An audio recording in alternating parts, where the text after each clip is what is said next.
안녕하십니까 성도 여러분. 오늘은 화요일입니다. 오늘 말씀의 제목은 예수께서 가르쳐 주신 기도하는 법이라는 제목으로 함께 말씀의 은혜를 나누겠습니다. 말씀 나누기 전에 기도하겠습니다. 하늘에 계신 아버지 하나님, 오늘 저에게 기도하는 법을 가르쳐 주시옵소서. 수많은 기도를 드리지만 그러나 아버지 하나님께서 원하시고 뜻하신 기도를 저희가 드릴 수 있도록 주님 도와주시옵소서. 마음을 비우고 듣게 하시고 그래서 바른 간구를 주님께 드릴 수 있도록 도와주시옵소서. 예수님의 이름으로 기도합니다. 아멘. 예수님께서 가르쳐 주신 기도는 어떤 기도일까요? 우리는 잘 알고 있습니다. 예수님은 기도하는 방법을 2번 가르쳐 주셨는데요. 한 번은 산상설교를 듣던 무리들에게 가르쳐 주셨고, 또 한 번은 그로부터 몇 달 후에 제자들만 있는 데에서 가르쳐 주셨습니다. 제자들은 잠시 예수님과 떨어져 있었습니다. 그들은 돌아왔을 때 하나님과 깊이 교통하고 계시는 예수님을 발견합니다. 그분께서는 그들이 있는 것을 알지 못하시는 듯 계속 큰 음성으로 기도하셨습니다. 산상보훈 102페이지에는 이렇게 이야기합니다.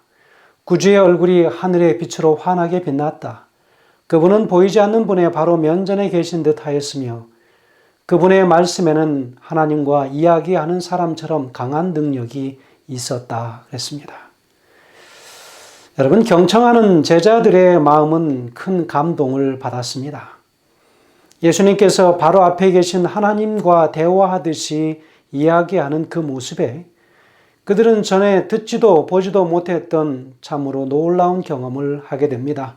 그래서 예수님의 그 기도에 관하여 흥미를 갖게 되고 더 효과적인 기도임을 그들이 듣고 감동을 받게 되었습니다. 그래서 그들은 예수님께서 한적한 곳에서 당신의 아버지와 교통하면서 오랜 시간을 보내시는 것을 흔히 목격은 했습니다. 그러나 그분께서 고된 하루를 마감하는 기도의 시간에서 돌아오실 때 그들은 그분의 얼굴이 환하고 평화로운 모습으로 젖어서 전신을 휘어 감고 있는 듯한 그 상쾌함을 그들은 보았습니다. 그분은 아침마다 하나님과 더불어 시간을 보낸 후에야 사람들에게 하늘의 빛을 전하기 위하여 나가시는 것을 보았습니다. 산상보훈 102페이지에는 이야기하기를 제자들은 그분의 말씀과 사업의 능력이 그분의 기도 시간과 관련이 있다고 결론지었다. 이제 그분의 간구의 음성을 들으면서 그들은 마음이 위험에 눌려 겸비해졌다. 그분께서 기도를 그쳤을 때 그들이 우리에게도 가르쳐 주옵소서 하고 부르짖는 것은 진정한 필요가 무엇인지를 깨달았기 때문이었다 그랬습니다. 여러분, 얼마나 놀라운 일입니까? 그들의 마음속에서 기도가 진정으로 필요하고 이렇게 드리는 기도가 진짜이구나 라고 하는 것을 그들이 깨달은 것입니다. 예수님께서 그들에게 새로운 형태의 기도를 가르치지 않으셨습니다. 그분께서는 전에 그들에게 가르치신 것을 다시 한번 반복하신 것이었습니다. 예수님은 기도하는 방법을 가르쳐 주시면서 구주께서 이 기도문의 말씀을 꼭 그대로 사용하라고는 하지 않으셨습니다. 산상보훈 103페이지는 이야기하기를 그분은 인성을 쓰신 분으로서 기도에 대한 당신의 이상을 제시하시되 말은 어린아이가 사용할 수 있을 만큼 단순하면서도 한편으로는 가장 명석한 사람들도 그 의미를 다 헤아릴 수 없는 포괄적인 것을 사용하셨다. 여러분, 여기에 한 가지 중요한 것이 있습니다. 예수님께서 기도를 가르쳐 주실 때 그 사용하는 그 언어들은 어린 아이들 같이 말할 수 있는, 다시 말하면 어린 아이들도 알아들 수 있는 그런 언어를 사용하시되 때로는 정말 많은 학식이 있는 사람들이 깊이 생각해야지 깨달을 수 있는 언어도 사용하시기는 하셨다라고 이야기를 하고 있습니다. 여러분, 교과에 보면 이렇게 이야기하고 있습니다. 거기에는 기도할 때에 사용하는 미사구에 관하여 이야기를 하는데 교과에는 이렇게 이야기합니다. 예수님 시대에는 마치 공연처럼 심오한 단어를 사용하며 공들여 구성한 긴 기도를 암송하여 드리는 것이 높게 평가를 받았다. 예수님은 이런 기도를 크게 인정하지 않으셨다. 성도 여러분, 기도는 하나님 앞에 단순하고 간단하고 명료하게 드릴 수 있어야 된다는 것이죠. 기도는 아름다운 미사옥으로 치장하여서 멋진 성경 구절을 갖다 읽으면서 그렇게 드리는 것이 아니라 기도는 우리가 하나님께 올려 드리는 것입니다. 우리가 그분께서 하신 말씀을 다시 그분께 읽어드릴 필요가 없는 것이지요. 그리고 천주의 주제시요 우리의 주인이시고 아무리 많은 미사옥을 갖다 붙여도 우리 하나님께서는 그것을 기뻐하지 않으신다 그랬습니다. 산상보험 103페이지에는 이야기합니다. 우리는 감사의 찬사로 하나님께 나아가며 필요를 아뢰고 죄를 자백하고 그분의 약속에 따른 자비를 구하도록 가르침을 받고 있다라고 그렇게 산상보험에는 이야기하고 있습니다. 여러분 여기에 네 가지의 것을 강조하는데 감사의 찬사로 하나님께 나아가며 두 번째는 필요를 아뢰라고 그랬습니다. 세 번째는 죄를 자백하는 것이고 네 번째는 그분의 약속에 따른 자비를 구하도록 가르침을 받고 있다라고 이야기했습니다. 그런데 바리새인들은 자신들의 경건을 과시하기 위해서 드리는 기도를 보면서 예수님께서는 심하게 그들을 꾸짖었습니다. 예수님은 이러한 기도가 본질적으로 경건을 과시하는 행위인 것을 드러내 보이셨습니다. 그들을 강하게 질책하시지요. 마태복음 6장 5절에서 8절에는 이렇게 이야기합니다. 또 너희는 기도할 때 외식하는 자와 같이 하지 말라. 그들은 사람에게 보이려고 회당과 큰 거리 어귀에 서서 기도하는 것을 좋아하느니라. 내가 진실로 너에게 이르노니 그들은 자기 상을 이미 받았느니라. 너는 기도할 때 내 골방에 들어가 문을 닫고 은밀한 중에 계신 내 아버지께 기도하라. 은밀한 중에 보시는 내 아버지께서 갚으시리라. 또 기도할 때에 이방인과 같이 중언부언하지 말라. 그들은 말을 많이 하여야 들으실 줄 생각하느니라. 여러분, 아름다운 언어도 문제이지만 기도를 길게 한다고 해서 꼭 들으시는 것은 아닙니다. 물론 기도는 우리가 정말 아뢰을 것이 많아서 하나님 앞에 정말 토로할 것이 많아서 하다 보면 기도가 길어질 수는 있지만 우리가 관념 속에 기도를 길게 해야지 그분께서는 기뻐하신다라고 하는 것은 잘못된 의식이다라고 하는 것이죠. 오늘 본문에서 중언부언하지 말라고 이야기했습니다. 이것이 무엇일까요? 이 말했다 저 말했다 하는 것 그것이 아닙니다. 지루할 정도로 말을 길게 끌거나 아무 의미 없는 말을 거듭 반복하는 것을 중언부언이라고 이야기합니다. 같은 내용을 지겹고도 정말 공허하게 반복함으로 인해서 그들이 섬기는 신마저도 질리게 하는 그런 기도를 드리면 안 된다고 하는 것입니다. 여러분 8절에서는 이야기합니다. 그러므로 그들을 본받지 말라. 구하기 전에 너희에게 있어야 할 것을 하나님 너희 아버지께서 아시느니라 그랬습니다. 제자들은 예수께서 기도하시는 모습을 보면서 기도가 그분의 삶의 필수적인 부분임을 알게 되었습니다. 제자들은 예수님의 기도가 종교 지도자들과 다른 것을 보았고 기도에 그들이 생각했던 것보다 훨씬 더 깊은 의미가 있음을 그들이 깨달았습니다.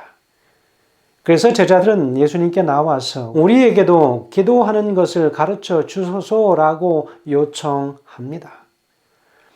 그래서 예수님께서는 제자들에게 일상의 언어로 단순하게 기도할 수 있음을 실질적으로 그들에게 보여주셨습니다. 예수님께서는 기도는 진실하고 마음에서 우러나와야 한다고 하셨고 그분은 오늘날 우리에게도 그렇게 동일하게 말씀하십니다.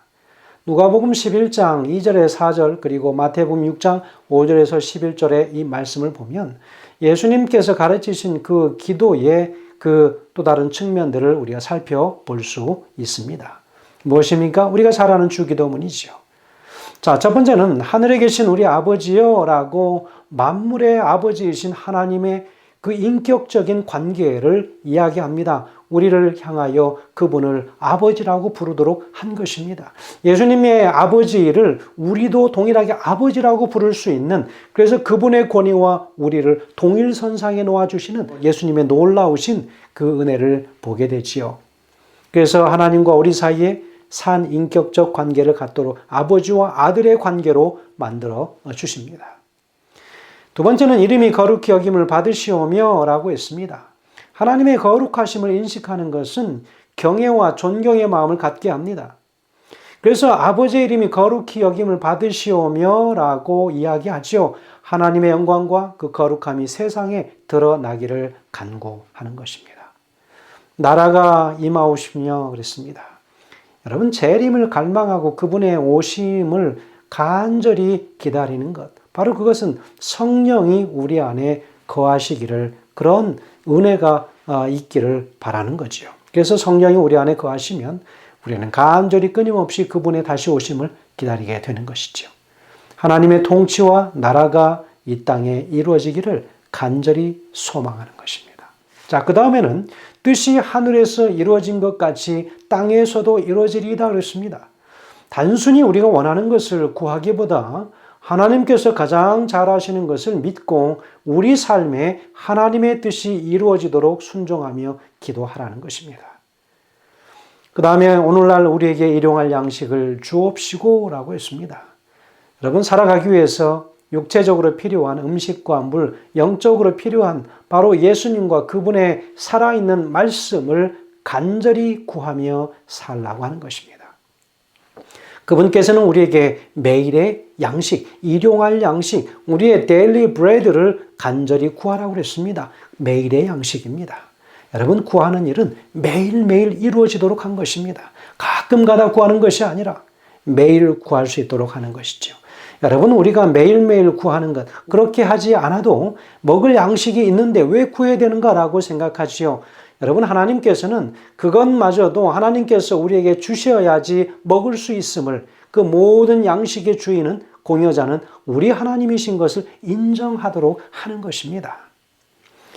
우리에게 죄 지은 자를 사하여 준 것 같이 우리 죄를 사하여 주옵시고 그랬습니다.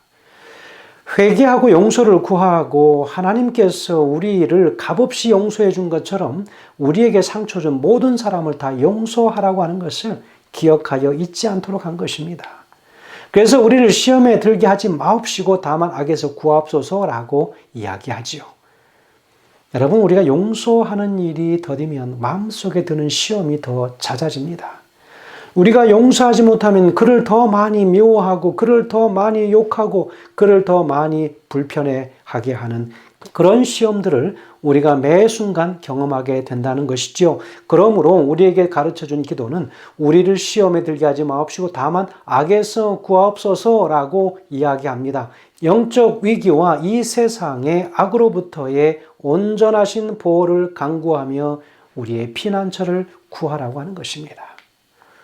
나라와 권세와 영광이 아버지께 영원히 있사옵나이다. 아멘. 이렇게 마무리를 짓습니다. 우리 존재의 모든 것, 우리의 모든 소유, 우리의 모든 행동이 하나님께 속함을 인정하고 오직 그분만이 우리의 영광과 찬양을 받으실 분임을 분명하게 나타내고 있습니다. 성도 여러분, 그렇다면 이 기도문은 하나님을 우리의 주인으로 전적으로 인정하고 그분의 아래 우리를 온전히 부복하도록 하는 가르쳐준 기도라고 하는 사실입니다. 매일 예수님의 가르침처럼 기도해야 한다는 것을 알면서도 그렇게 하지 못하게 막는 것들이 우리 삶에, 우리 주변에 많이 산재되어 있습니다. 예수님께서 권면하신 대로 우리가 지금 바로 그 기도를 드린다면 어떤 요소들이, 어떤 것들이 우리의 기도를 가로막는 것들이 있는가라고 우리는 깊이 묵상해 볼 필요가 있다는 것이죠. 우리는 다 약점들이 있습니다. 그 약점들을 파고드는 사단의 유혹이 있습니다. 그래서 때로는 우리의 기도가 진지하지 못하고 때로는 우리 기도가 더 깊숙이 들어가지 못하는 그런 문제들이 있다는 것이죠. 우리가 더 이상 앞으로 나아가지 못하게 하는 그 기도의 킬러들이 무엇인지를 보는 것입니다. 오늘 우리는 이 과정 교과를 통해서 몇 가지의 핵심적인 부분을 우리가 살펴보고 이제 말씀의 마무리를 짓도록 하겠습니다.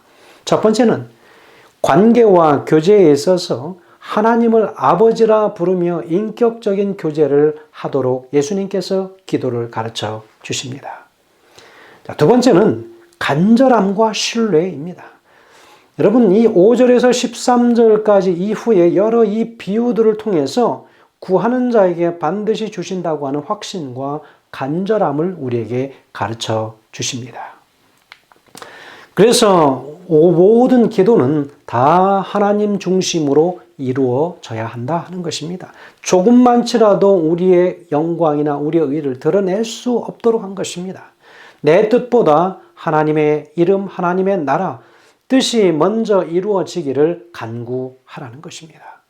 그러니 기도하는 그 순간 물론 우리의 필요를 따라서 간절히 간구하는 것이지만 그것을 사람의 욕심대로 쓰기 위하여 정욕대로 쓰기 위하여 간구하지 말라고 하는 것입니다. 그 기도는 응답이 없다라고 성경에도 분명히 기록되어 있지 않습니까? 기도를 가르쳐 달라고 하는 요청에 우리 주님은 일상의 언어로 단순하게 기도할 수 있음을 보여주셨습니다. 기도는 진실하고 마음에서 우러나오는 그런 것이어야 된다. 아름다운 미사고가 없어도 됩니다.